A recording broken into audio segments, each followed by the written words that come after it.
Okay. Hi, everyone. Thanks so much for being here. Welcome. My name is Eliza Lustig. I'm on the National Climate Assessment Team at the U.S. Global Change Research Program, or USGCRP. Before we get started, I want to draw your attention to a note that will soon be in the chat. Oh, there it is. Actually, Erin, you gotta send that. Perfect. Thank you. A note that's in the chat.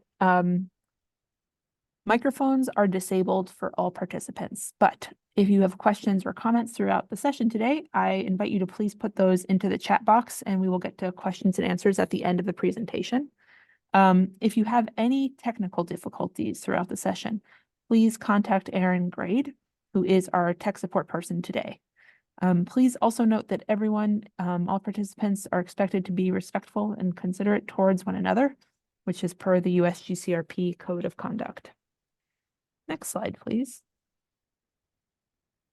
Okay, so I'll kick off the webinar today with some brief background about the National Climate Assessment before turning it over to Erin and the Midwest chapter authors. Next slide. Okay, so the U.S. Global Change Research Program. The program was mandated by Congress by the Global Change Research Act of 1990, and we are charged to assist the nation and the world to understand, assess, predict, and respond to human-induced and natural processes of global change. So our program convenes 15 different agencies to advance climate and global change science, and generally to provide useful and usable information to decision makers across geographies and scales. Next slide. Okay, so the same law that established the program also mandates a scientific assessment known as the National Climate Assessment, or the NCA. The NCA is a quadrennial report that analyzes the effects of global change on several different sectors that are listed here on the slide, including the natural environment and agriculture, energy, transportation, biodiversity, etc. USGCRP is charged with assessing current trends as well as projections for the next 25 to 100 years.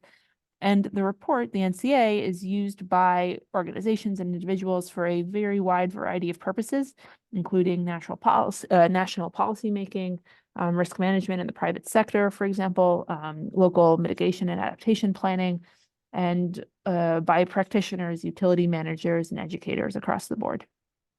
Next slide. All right, so now we're going to get into some more of the specifics of what the NCA actually does and how it is built. So NCA authors review a very large body of scientific research from diverse information sources. They synthesize that information and they examine their confidence in their scientific understanding and also, are evaluating uncertainties. NCA5 was written by over 500 authors and 260 technical contributors from every single state in the nation, as well as from Puerto Rico, U.S. Virgin Islands, Guam, Palau, and Micronesia. The NCA is designed to be policy relevant, so authors distill their findings into accessible language. They frame their writing around risk to people and to important resources. That said, the report is strictly not policy prescriptive, and we are not advocating for particular viewpoints or policy measures at any point.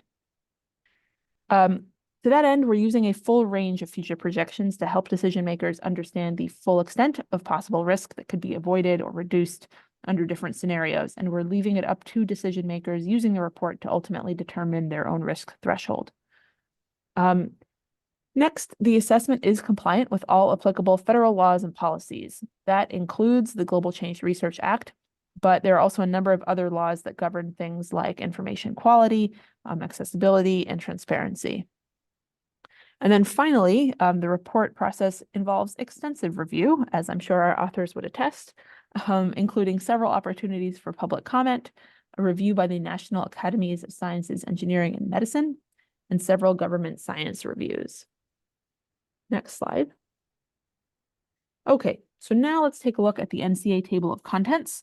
So like previous NCAs, NCA5 is covering national level topics, regions, and response actions. The report opens with an overview chapter followed by 2 chapters dedicated to the physical science of climate change. Then we get to the national topic chapters. There are 10 regional chapters, including the Midwest, and 2 response chapters, although I want to make a note that response actions are also covered throughout the report, not just, in these 2 chapters here. This table of contents has evolved quite a bit over time, and that's been largely informed by user input. So this time around, we added 2 new chapters, one on economics and another one on social systems and justice, highlighted here in blue in the second column. We also have 5 new focus features on compound extreme events, Western wildfire, COVID-19, supply chains, and blue carbon. And then finally, we have several appendices, including one new one dedicated to indicators of climate change. So now that we have gone through this background information, it is my pleasure to introduce Erin Wilson, who was the chapter lead of the Midwest chapter. And Erin will lead us through the remainder of the webinar today. Thanks, and over to you, Erin. Thank you, Eliza, and thank you so much for this opportunity.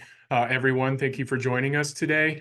Those fellow Midwesterners out there and those that are visiting us, welcome. It's my honor to have been the chapter lead author of this great Midwest chapter and this Midwest chapter team, and great to be here with you today. Several members of this team, and again, I just want to publicly thank all of the team members from our federal coordinating lead, John, all of the authors, many of whom have joined for questions in a little bit, including Beth Gibbons, Olivia Ledee, Jim Knoll, Sarah Smith, and Dennis Toddy, and our coordinator, Sam, as well, and everyone else, technical contributors, review editor. You could see that this really takes a team for all of these chapters and all of these components, and it's been my honor to be a part of this the entire time. So with that, we're going to dive in a little bit about the Midwest. And one thing that I wanted to include in our webinar today with the Midwest is all of the great visual art, some of the great visual art, but the report itself has just a ton of visual art that was part of, kind of a separate call of thinking about ways of making this report accessible to all. And there were, I think, some great illustrations that really capture the spirit of the Midwest chapter that I wanted to include today, and to kind of think about right off the bat, this one from Nikki Way. And in her statement, as you can see, she focuses a lot of the Great Lakes, and wrote that, the region's often considered a future refuge area against the extreme heat to come. But I think in her own words, she cautions against that, right? About the uncertainty of our future weather. And certainly the Midwest and the Great Lakes region is an area of a lot of changing weather patterns and impacts, but also these great things that communities, our indigenous tribes and other communities throughout the entire Midwest are really doing. And so this really awesome watercolor collage, I think, was a great way to kind of get us kickstarted in the Midwest today, to think about all of the things that the report tries to get at, assessing what is the state and the changes, projecting into the future, being clear about the uncertainties, being clear about the research and knowledge gaps that we need to think about. But also we wanted to highlight and shine light on the things that are taking place from a climate action perspective. And that certainly is how we went about writing this chapter. So here we are in the Midwest, right? And we think about the diverse landscapes, diverse people, the diverse culture across this region as it's defined here on the map. 35 federally recognized tribes and many other state and non-federally federal recognized tribes as well. We do need to include the Great Lakes. We had a lot of discussions. Obviously, I think a lot of us feel or think that the Great Lakes probably deserve their own chapter, their own webinar, obviously. But we did try to cover as much as we could, obviously, within the constraints of what the report is. Really, and so thinking about the Midwest, this water-rich region, thinking about all the lifelines that these waterways provide throughout the region, the goods and the service transport, but ties to the culture, ties to the identity, ties to where we work and play, are all very important, obviously, and they're really part of the cultural identity of the Midwest, I think, as well. So if you were to, if we were to summarize the chapter, and we've done this a few different ways, this is a little bit different. We did this for a conference, but just thinking about, we have increasing temperatures, but oscillations between extreme hydrologic conditions, droughts, floods, And they pose risks, right? They pose risk for people. They threaten agriculture, aquatic and terrestrial ecosystems. They disrupt these important cultural connections that we talked about in our chapter. We thought a lot about individual and community health, right? Which are not just, climate changes and certainly don't exist within a vacuum. They are shaped and compounded by other issues like racial and socioeconomic inequities. All of these changes that we're seeing really kind of challenge our ability to manage waterways and maintain the flow of goods. So we have to be mindful and good managers of our land, of our water.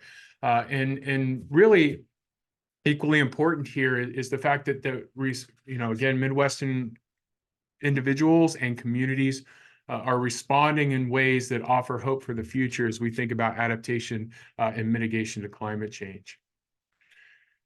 So a lot of chapters, obviously, the National Climate Assessment, and I've pulled this from chapter 2 on the climate trends to kind of focus us on what are those temperature and precipitation changes that we've observed since, basically 1900 or early part of the 20th century. And so thinking about contextualizing the last 30 years compared to that first half of the 20th century, you could see temperatures, the annual average temperature for the Midwestern region has increased 1/2 to 2 degrees Fahrenheit. What you'll see is an amplification or the stronger change in the magnitude of those temperatures the farther north in the Midwest you go, upper Minnesota, Wisconsin, Michigan, and the Great Lakes region. If you go farther south and you start looking at some of the seasonal differences, even within the Midwest, you'll notice some blues on that summer temperature change map, where we certainly have areas of summer with maybe flat or even negative trends in summer temperature. And we'll talk about, and we do talk about a little bit in our chapter, this concept of a warming hole and how that might impact ag, and bring in the complexity and the uncertainty of things as we move forward and project out into the future. Precipitation across the Midwest is certainly, from an annual perspective, getting wetter, and certainly on this scale where we're looking at changes now compared to the early part of the 20th century. Annual winter, summer precipitation is up in most areas, but there are areas in the Midwest where you see the brown colors there that are, show decreasing change in precip. And if you look at different time scales, if you go 1950 or 1970 to present, some of those regional trends change just a little bit. So how we relate to these climate change impacts is really important as well. We talk a lot about extreme weather, and again, a couple more figures from chapter 2 that I think, to put into context for the Midwest. Certainly when you look at summertime daytime highs, we do see a decrease in the number of days above or equal to 95 degrees, right? Which may be a little bit counter to what you think about in terms of those conditions, but a lot of our summer warmth has certainly been seen in overnight lows. When you look at the number of cold days there, the top figure in the middle, we are seeing fewer of the cold days as well, particularly in winter, obviously, and then the warm nights increasing in number across the Midwest region. And again, it's to kind of pull out the complex relationships and the complex changes that we've seen. Of course, across the board, we see, any way we look at precipitation changes, a lot of different statistics for that. They're all upwards toward a greater change, a percentage change. In the Midwest, it's 45% increase in that total precipitation of the heaviest 1% of days. Even saying that, it's a little bit hard when we try to interpret that, right, for folks. But just thinking about these 1-inch or 2-inch events that are increasing in number across much of the Midwest. Yet, as you'll see later on, that doesn't necessarily mean that every season's getting wetter, and it doesn't mean as we project out into the future that it's just going to be wet all the time. As a matter of fact, again, we want to put attention to the oscillation of the extremes, the oscillation of the increased precip, but also the threat of droughts as well. So as we project out into the future, a couple other figures from chapter 2, under kind of an intermediate scenario here out to 2053. And so we can imagine a 2 degrees C warmer Earth, 3.6 degrees Fahrenheit. You can see much of the upper Midwest and the Great Lakes region is above that in terms of changes over a contemporary period here. And in general, we see more precipitation, an increase in that annual percentage change of precipitation. And so that's what we're likely to see. But again, these details really matter. And we really wanted to dig down a bit into our chapter and think about how those oscillations affect different aspects of the Midwest. So we relied, obviously, this is a figure in research with one of our tech contributors, Trent Ford. He's a state climatologist in Illinois, who has looked at the change in these frequency of transitions. And obviously, we've seen a historical change in these wet to dry or dry to wet conditions across the Midwest. And as we project out under different scenarios into the future, it's likely that we see an increased number of these transitions either between wet to dry or dry to wet conditions. And so how do we plan? How do we adapt to those changes? And how can we ultimately mitigate to some of those changes as well? So we get to our key message one, which is agricultural focused. And I think it's really important that, part of the NCA5, it's building on what's already there. It's not as if we ignore NCA4, NCA3, 2, 1. We're building, right? We're building the story of the Midwest as we go along. And so, obviously our key one message and focused on that hope that we have, around climate smart practices may offset complex climate interactions in agriculture.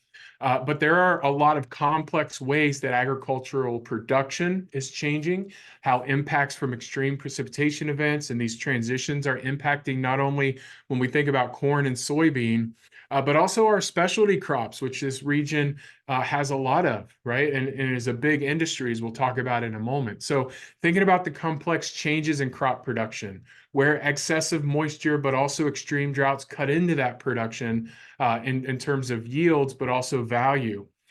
Projections do show increases in wet springs, but perhaps dry summers as well, or less soil moisture, as I'll show a little bit later. So what are the impacts of just the moisture availability? Extreme impacts on soil erosion and nitrogen leaching and manure overflow, animal agriculture, and thinking about, impacts on livestock. That's what we get into a little bit in this chapter to kind of set what is the risk to agriculture in the Midwest. And then obviously climate smart agriculture does offer adaptation techniques and mitigation techniques to provide a potential path forward toward a way of balancing some of the environmental and economic sustainability, the agricultural impacts versus our outputs and outcomes versus the environmental impacts. And so we get into that as part of the Midwest chapter as well. Again, when you look at specialty crops, this is a $7.1 billion industry. It's got high market value, specialty crops, high market value need, as well as, desirability from folks. And so we deal with and think about cold injury and loss with winter and spring variability.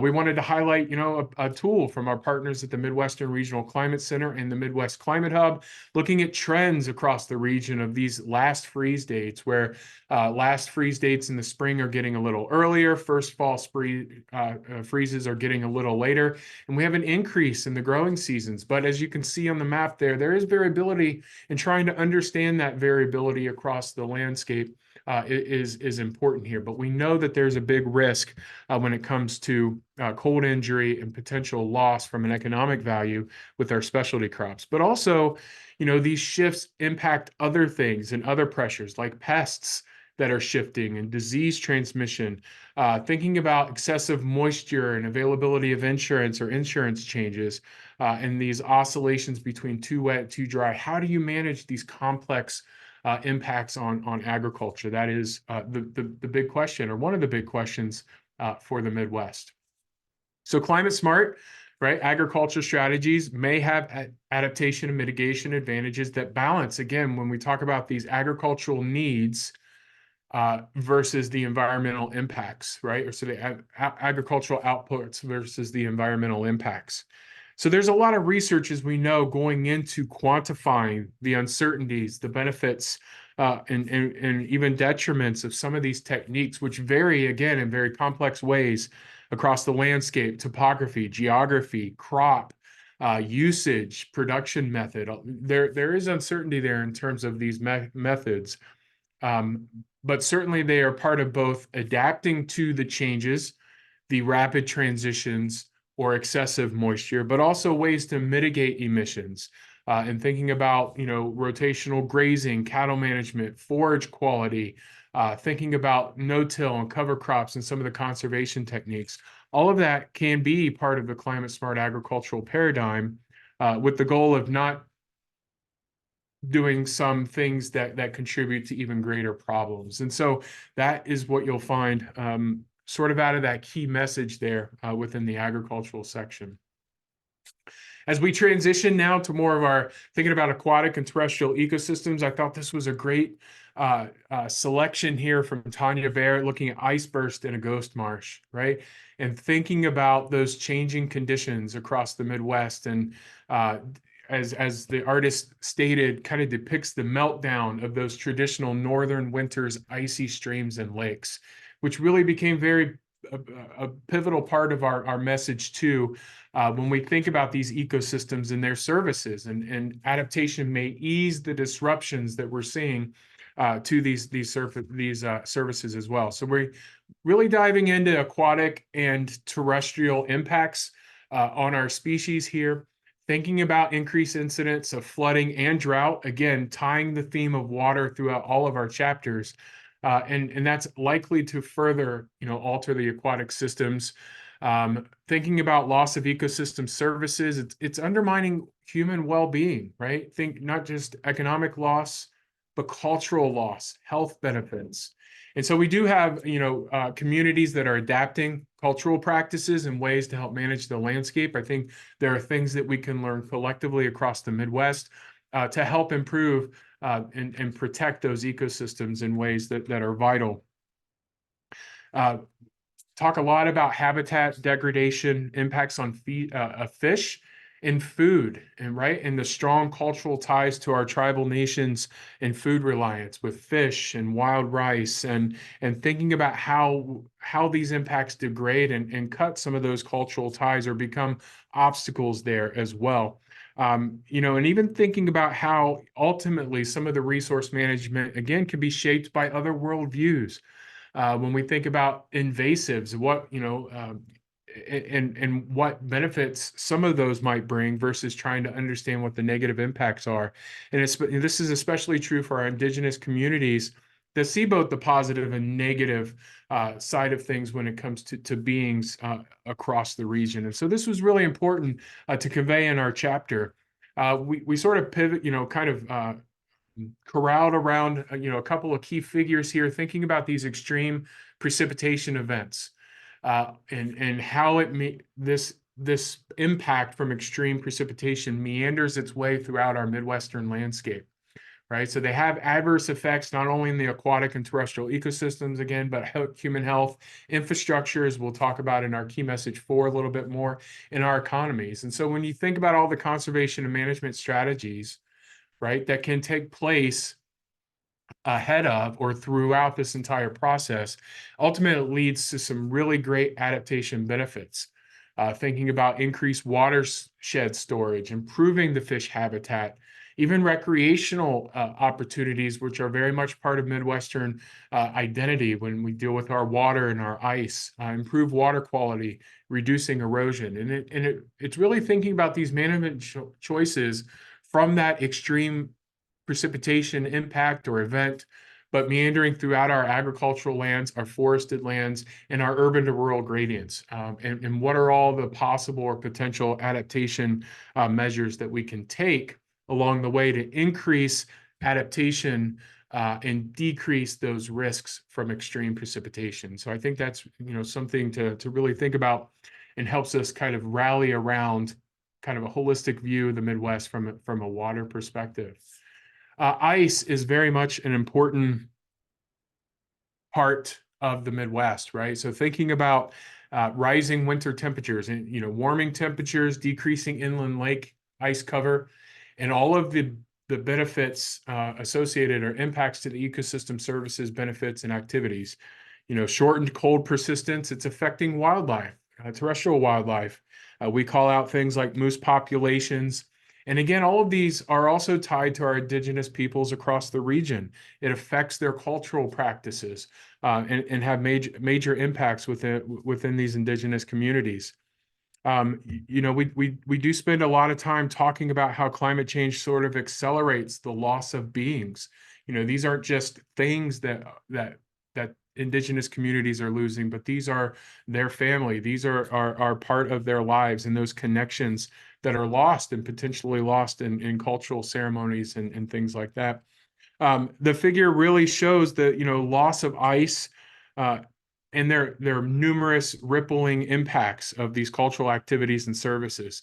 We sort of see the services: recreational, subsistence, education and research, artistic, ceremonial, in terms of those services it impacts, and some of the benefits that we might lose: spiritual benefits, social capital and cohesion, place and heritage. The very identity of these places that we lose from these threats are very real. And again, all of the activities that sort of we rally around and we conduct and are part of our daily lives that are also potentially lost as well. But as we think about active ways of bringing in nature-based solutions, active land management to kind of reduce those stressors, restore native species diversity and structural diversity, thinking about ways that we can bring in the social data, the social economic data to prioritize actions, and to help with the various components of the ecosystem.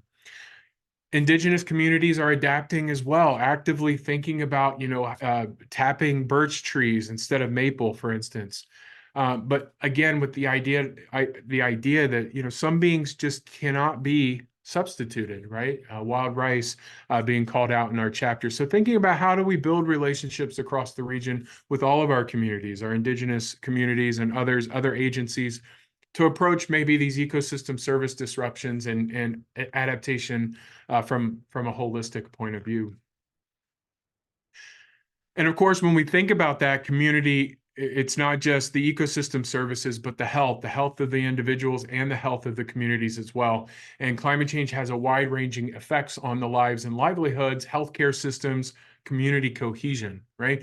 But again, climate doesn't exist in a vacuum, and an individual's exposure and sensitivity to climate change are influenced by a lot of things: pre-existing health conditions, age, gender, race, ethnicity, systems of racism and impacts there, where impacts are not equally distributed, right? We know, combined with historical policies, that poor conditions for lower income and people of color make and increase the risk of climate change impacts. And so this all gets intertwined into emergency management and urban planning and other topics as well. And then as we think about mitigation and adaptation strategies, obviously bringing in green infrastructure pieces to help improve health, thinking about how do we warn folks with early warning systems of heat and others, and some of the strategies that cities across the Midwest have done to improve stormwater management. And again, when developed in collaboration with effective communities, they have the potential to elevate not only individual health, but the community health as well. It's pretty interesting that, we all along we're going to include wildfire and wildfire smoke as part of this chapter. And this was even before this past summer across the Midwest. And as we know, exposure to air pollutants, wildfire smoke, ground level ozone, these worsen cardiovascular and respiratory illnesses, right? And local and distant sources of wildfire, not just those in the far west. This was a very good year to think about those, really the close and local sources of wildfire smoke across our region, and the very impacts that have. Research is showing us that emissions are increasing with increased particulate matter, and thinking about intensive care unit admission increasing based on wildfire smoke and impacts on respiratory issues. Other particulates like pollen, right? And pollen increases, worsening asthma, and are projected to into the future too, 2 to 7% in asthma-related ER visits by 2050 under intermediate to high scenarios. Rainfall events, and thinking about the impacts of health from rainfall events, sewer overflows, sewage overflows, and then you start to bring in that vector piece and disease transmission. And so we did, again, giving kind of updates to the Lyme disease incident, which is now endemic across the Midwest, right? And thinking about, as these winter temperatures increasing ticks, Lyme disease incidents and different species of ticks now taking hold. And so the threat, the very expensive and costly threat to the US healthcare system as well. But from a health perspective, when we think about these things, what do we do, right? How do we build healthier outcomes for our communities? Well, it's tying that research and tying those outcomes to key social and environmental determinants of health, right? Those that disrupt community well-being. What are the actions that communities are taking to think about increasing tree cover? And we've seen some federal investment in that as well, and thinking about tree cover investments throughout the Midwest, weatherization programs, healthy early warning systems. And EMA, the emergency management agencies and sector across the Midwest are somewhat, there are examples throughout the Midwest where they're actively, right, leading how to address climate threats to individual and community health. And really this important sector of adaptation planning, being prepared, is building resilience to these threats from extreme weather patterns and also changes over time. So we get into more of the built environment, green infrastructure, and investment solutions to address costly climate change impacts on things like infrastructure. And we've already seen that extreme impacts and extreme events and climate change is challenging and aging infrastructure throughout the Midwest. All infrastructure, right? Thinking about dams, bridges, roads, wastewater, energy generation, all of these things are linked back to this extreme risk.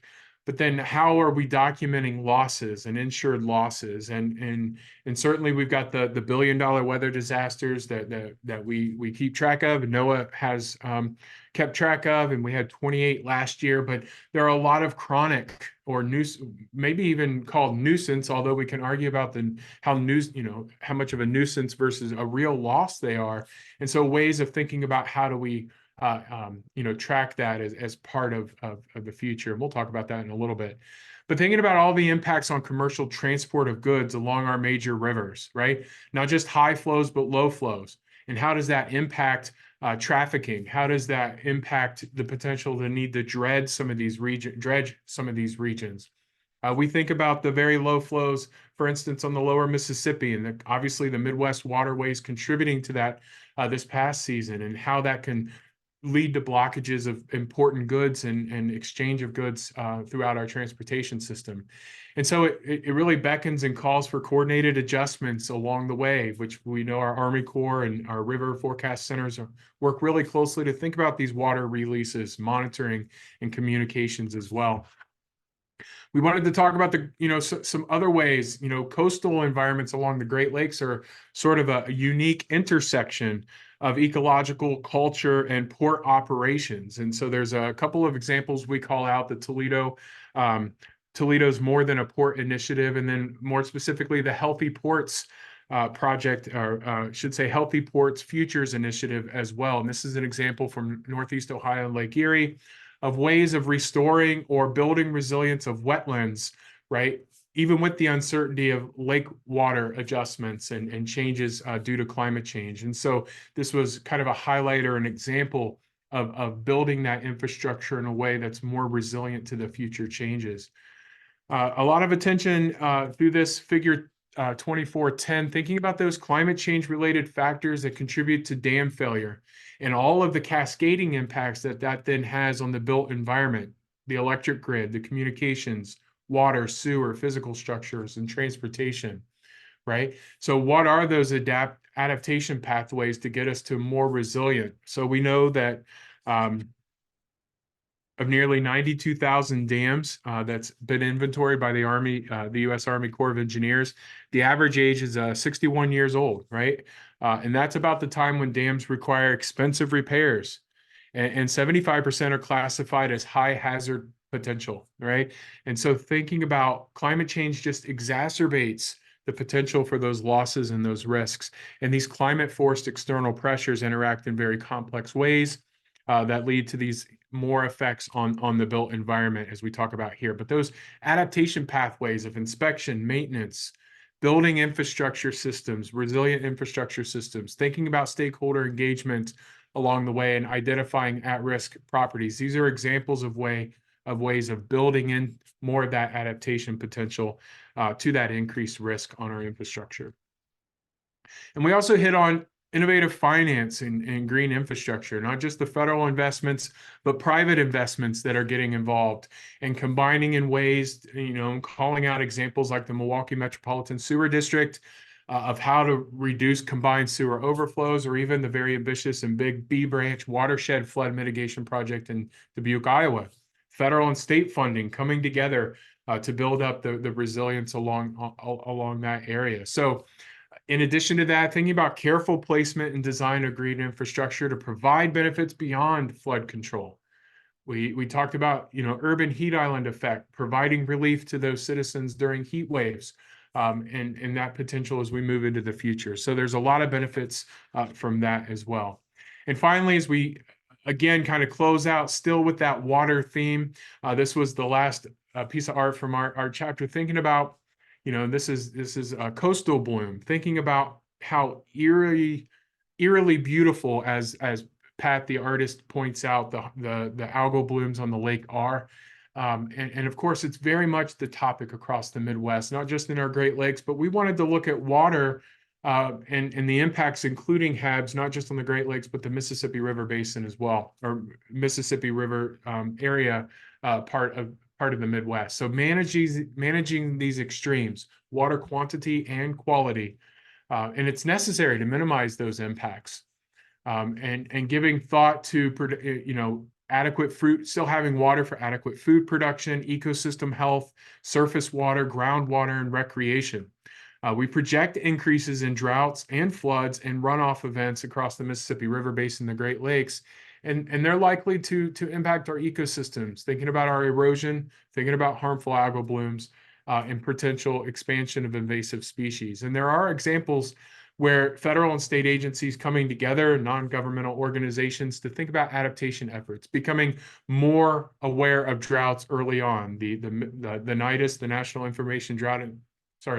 Integrated Drought and Information Systems, Drought Early Warning System, thinking about early droughts and being able to respond to those, thinking about NOAA and runoff risk management across the Great Lakes region. A lot of ways that folks are coming together to bring those investments.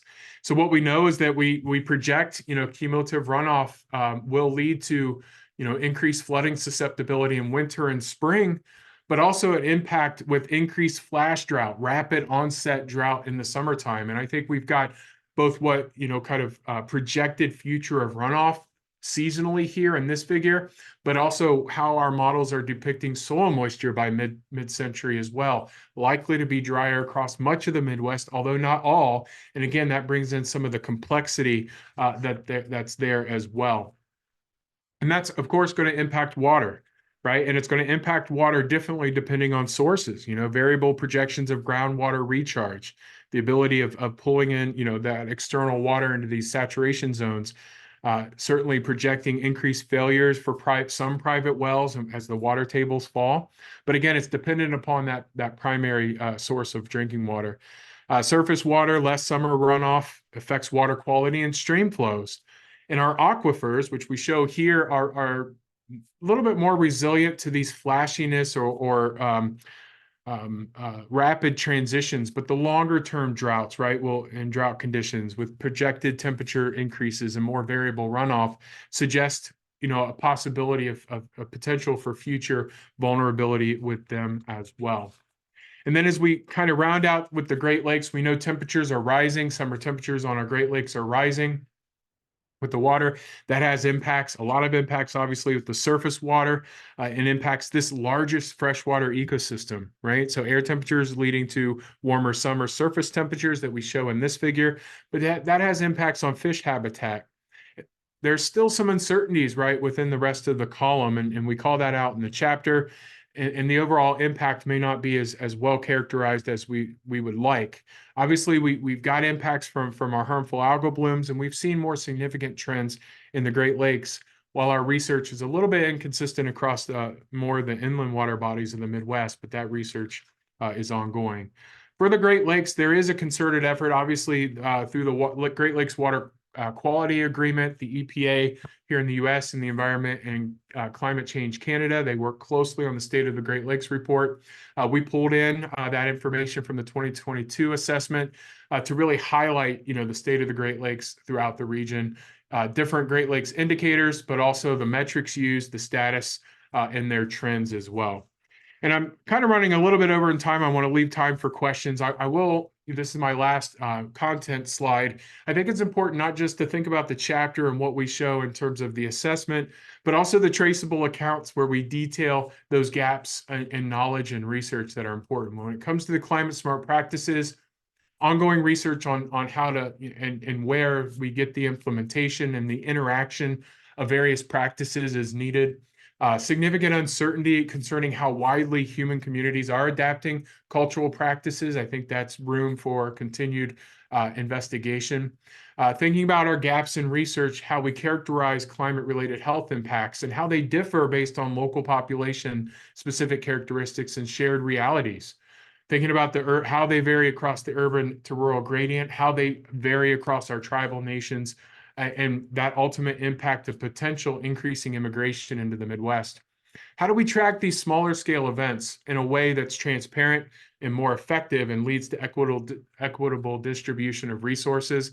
And finally, a better representation physically in our models of the Great Lakes and understanding of the Great Lakes would enhance our confidence. That's what we're wanting, improved confidence here of how water temperature changes and water level fluctuations impact that very important ecosystem. So with that, I again want to thank my team for their tremendous effort over the last several years and this awesome opportunity to present our chapter here, the Midwest chapter of the 5th U.S. National Climate Assessment. So thank you. I'll turn it back to you, Lisa.